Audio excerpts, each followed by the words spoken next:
Roger that, HQ. We'll begin wake-up procedure. Ship systems, Dart 6.1, initializing. Okay, it's time to wake up. This time I'm reviewing Syndicate. Syndicate is a first-person shooter set in the universe of its old namesake. The game doesn't follow in the footsteps of its predecessors, but let's see if it can stand up on its own merits.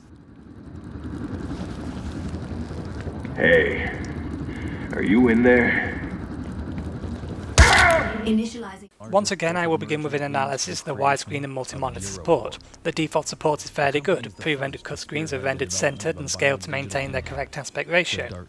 In-game cutscenes, however, rendered to a 16:9 aspect ratio when viewed on a monitor with a 16:9 or lower aspect ratio.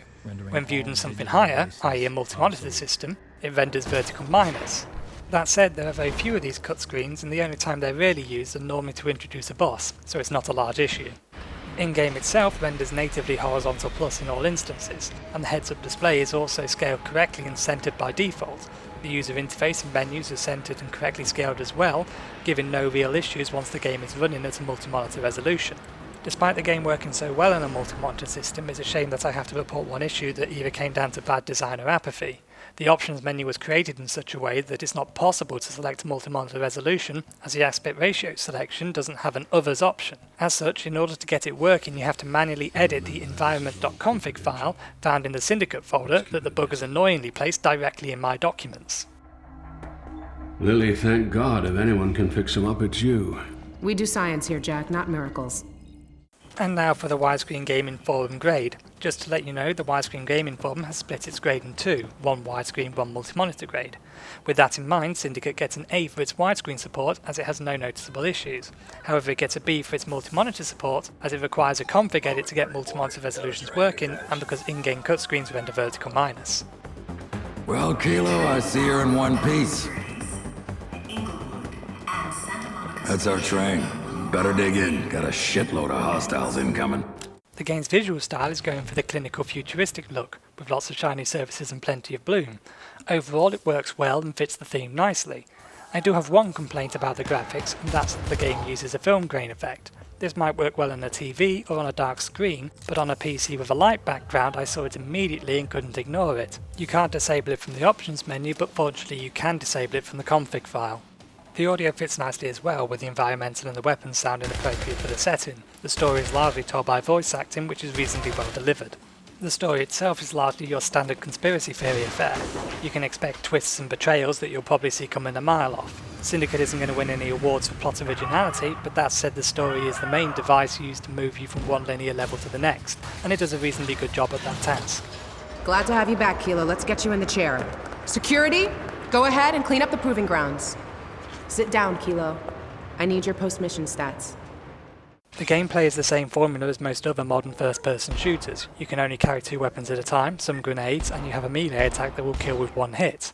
Syndicate tries to mix the formula up a bit by adding something called breaching. Breaching is basically the ability to remotely hack electronic devices.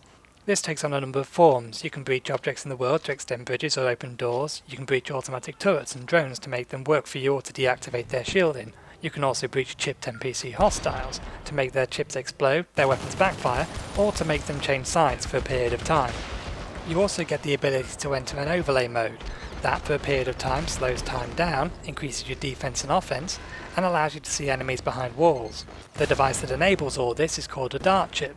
It's fueled by adrenaline, so you can recharge it by killing people and performing other actions.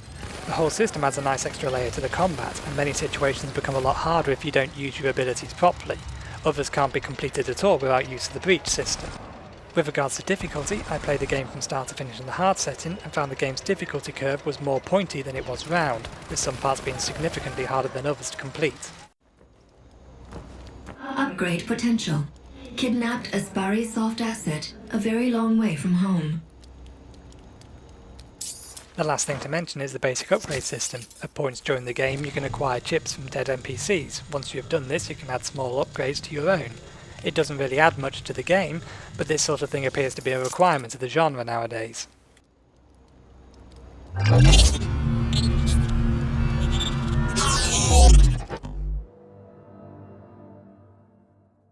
The single player campaign took me about 6 hours to complete on hard difficulty. The only other mode in the game is co-op, which only expands the game a little. Overall, while the unique aspects of the combat are a fun distraction and the multi-monitor support is good, I can't really justify the £30 price tag unless you're heavily invested in the co-op. For that reason, I would say this is a game you'll either want to rent or wait until the price drops to a point that more reflects the content of the game.